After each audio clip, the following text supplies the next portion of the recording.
Hi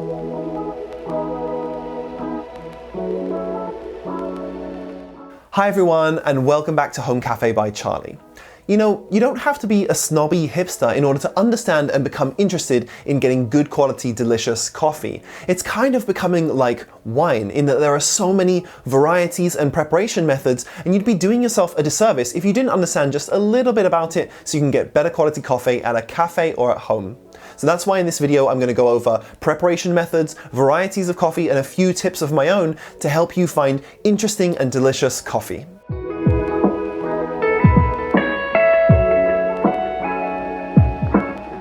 First, let's talk about different preparation methods for coffee, from instant coffee all the way up to espresso. People debate when the first instant coffee was invented, but the way they do it now was first done in 1901 by a Japanese American called Satoru Kato. It's done by roasting and extracting coffee and then pulling out all of the water to turn it into a solid granule. Of course, this means that all instant coffee was probably brewed months or even years ago, and much of the original flavor has been lost in this process. It might have the caffeine, but instant coffee gives you the worst tasting coffee for obvious reasons. It is a convenience product. In my opinion, instant coffee is only worth drinking in an absolute emergency, so let's take a few steps up.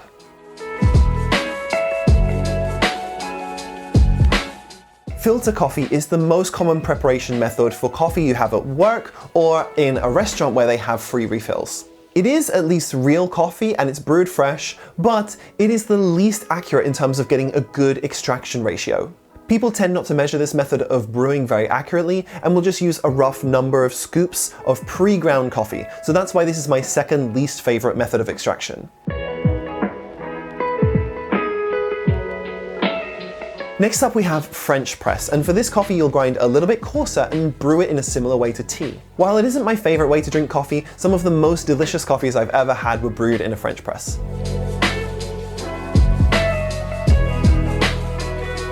Next up we have AeroPress and siphon coffee. I do really like AeroPress and it has much easier cleanup than the French press. I also recently bought a siphon coffee machine and I'm really excited to share it with you once I've got my brew recipe down, so make sure you're subscribed if you want to see that when it comes out. My favorite cafe in Tokyo's Omotesando uses a siphon filter for their geisha coffee beans. I bought one so I can use it for the more interesting and expensive coffee beans because I usually end up wasting a little bit of them when I make them in my espresso maker. Now the next preparation method, and the way that a lot of people swear by, is the pour over method. Most of the coffee roasters I know use a pour over to try out their coffees because it's an easy and great way to make coffee. It's also a very inexpensive way to upgrade your coffee because it only requires an inexpensive dripper and paper filters and a kettle. There is a little bit more to the preparation here than there is with a filter coffee, so take a look at the video in the description of my previous video about how to use a V60 dripper. It's also super easy to clean up. You just take out the paper filter and chuck it straight in the trash, wash out your dripper, and you're done.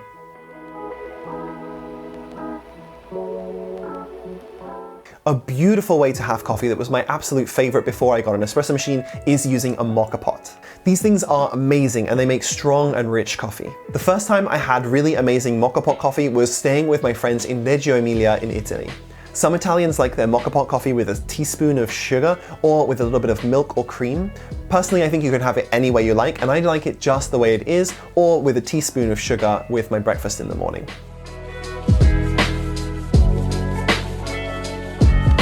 My absolute favorite method of extraction, and one I talk about a lot on the channel here, is espresso. This is that thick, syrupy drink that you probably don't like very much, but it tastes absolutely fantastic when combined with some steamed milk in a latte or a cappuccino. This is probably the most difficult and complicated way to make coffee, but it opens up a lot of options if you can get it right. If you want to see other videos about espresso, check out the rest of my channel because basically all of it is about espresso and latte art. All of these brew methods are slightly different. The main difference is contact time with the water, the fineness of the grinds, and the ease and simplicity of the cleanup.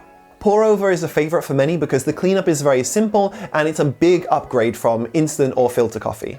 Espresso machines do require a lot of care and maintenance, and you can mess up this very expensive machine if you don't take care of it properly.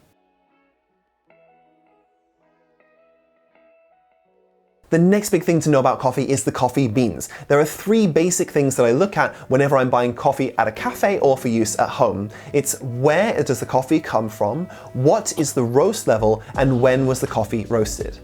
What, where, when.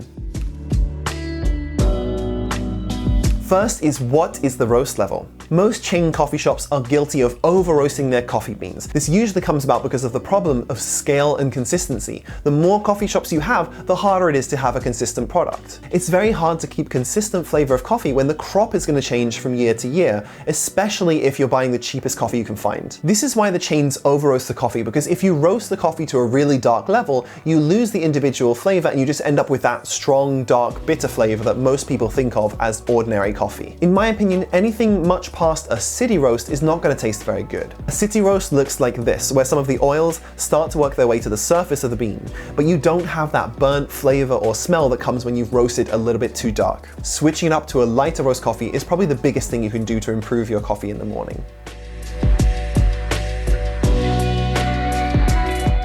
Next is the where. Every coffee has a different flavor depending on where it was grown.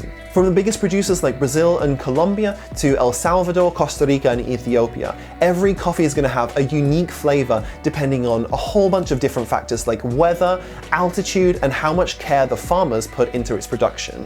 You'll have to experiment with different kinds of coffees to get a feel for the kind of coffee that you like. As a general rule, coffees from Africa tend to taste more earthy and acidic, and coffees from South America tend to be a little bit more chocolatey and nutty. A lot of coffee shops will use and sell blends of different coffees from different places to get the most interesting flavors out of each place. Also, every farm is going to have their own production methods which will bring out different flavors in the coffee, so it's best not to make too many assumptions about the flavor based on country of origin.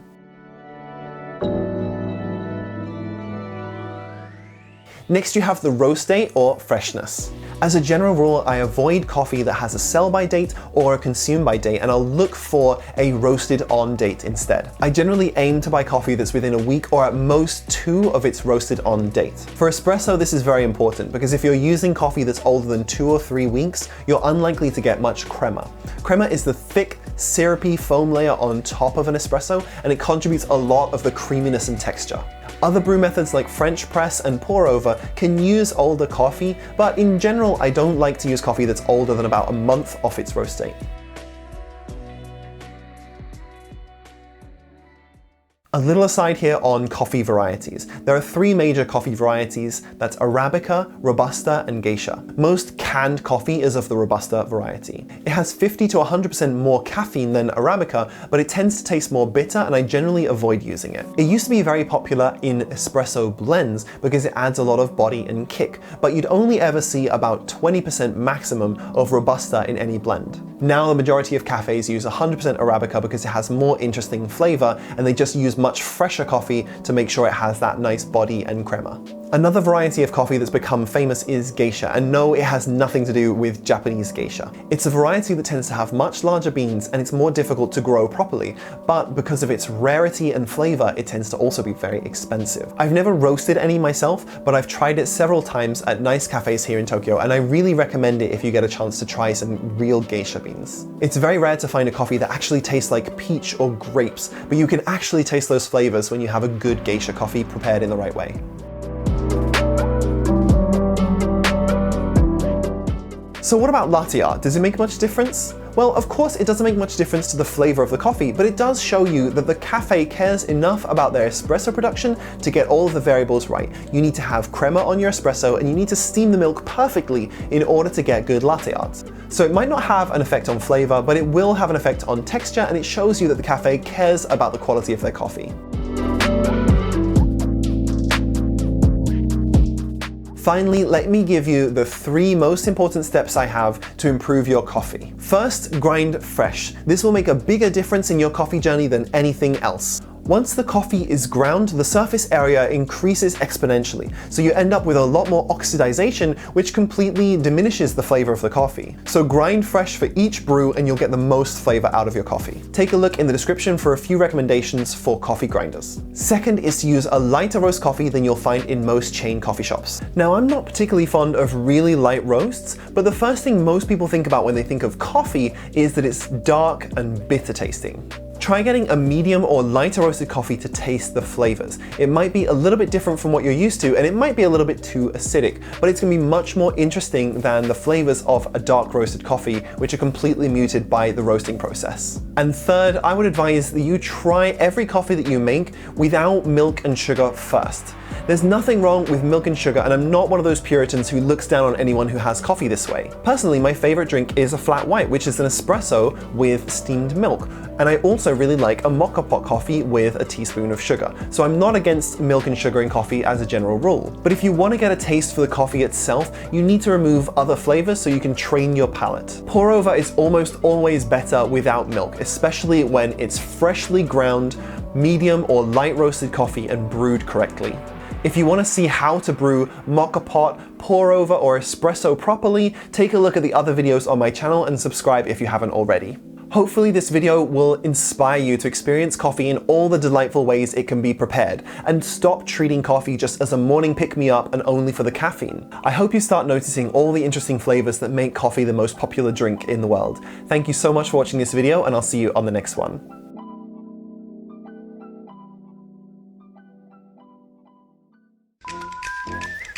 Okay, let's do this.